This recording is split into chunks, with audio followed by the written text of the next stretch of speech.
Dans cette vidéo, nous allons voir ce qu'est la vitamine E, pourquoi tu dois la consommer, le rôle qu'elle a sur ton corps. Et tu verras qu'il y a des rôles qui sont méconnus, on ne parle pas trop de cette vitamine, pourtant elle est très importante pour le corps. Donc reste bien jusqu'à la fin de la vidéo puisque tu vas comprendre tout ce que tu dois savoir sur la vitamine E. Salut les mini-diètes, j'espère que vous allez bien. C'est Anthony, diététicien diplômé. Si tu ne me connais pas encore et que tu viens juste de me découvrir, bienvenue à toi. Bienvenue sur la chaîne ADF Coaching, une chaîne qui parle de nutrition et de perte de poids sans régime et sans sport. Donc si ce type de contenu t'intéresse, abonne-toi, active la cloche, comme ça tu recevras de notifications dès que je sors du contenu. La vitamine E, comme la majorité des autres vitamines, est une molécule que le corps ne sait pas synthétiser. Tu dois donc t'assurer de l'apporter en quantité suffisante et de manière régulière par l'intermédiaire de ton alimentation. C'est une vitamine liposoluble, donc qui se dissout dans les corps gras, au même titre que la vitamine A, D et K. Pour faire une partie un petit peu plus historique, la vitamine E a été découverte dans les années 1920 suite à une succession d'expériences où l'on avait constaté justement que les rats femelles qui avaient un régime pauvre en lipides n'arrivaient pas à donner la vie, c'est-à-dire qu'elles pouvaient tomber enceintes, mais l'embryon n'arrivait pas à se développer. Et chez les rats mâles, on avait constaté qu'il y avait des problèmes au niveau de leur stérilité. Donc les chercheurs ont réussi à isoler la molécule et l'ont appelée tocopherol, soit la vitamine E. À quoi sert la vitamine E pour le corps? Premier rôle de la vitamine E, très important, elle a un rôle antioxydant, tout comme la vitamine C, et donc elle va participer à la protection de nos cellules, donc la protection des membranes de nos cellules contre les fameux radicaux libres. Pour rappel, les radicaux libres sont des molécules que tu synthétises naturellement lorsque tu fais du sport, lorsque tu stresses, lorsque tu respires, lorsque tu vis.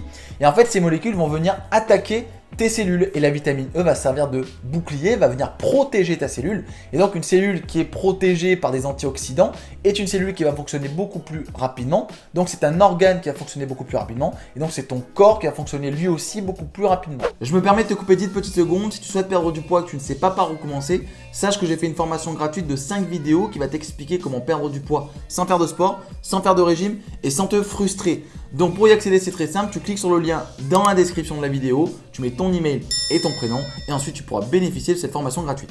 Par cette fonction antioxydante, la vitamine E va t'aider à avoir une peau de bonne qualité et va aussi prévenir contre la vieillesse. Deuxième rôle et pas des moindres, la vitamine E va participer à la prévention des maladies cardiovasculaires puisqu'elle va protéger tes globules rouges, empêcher la formation de caillots sanguins et va être bénéfique aussi sur ton taux de cholestérol sanguin. La vitamine E va aussi avoir un impact sur les acides gras présents dans tes membranes cellulaires. Si tu veux, tes cellules sont constituées de lipides, la vitamine E va venir protéger ces lipides et va empêcher qu'ils ne s'abîment. Et parmi ces lipides, il y a les fameux oméga 3. Donc j'ai fait une vidéo justement pour t'expliquer ce que sont les oméga 3, mais la vitamine E va protéger tes oméga 3 présents dans tes cellules. Autre rôle de la vitamine E, elle va être utilisée aussi comme additif.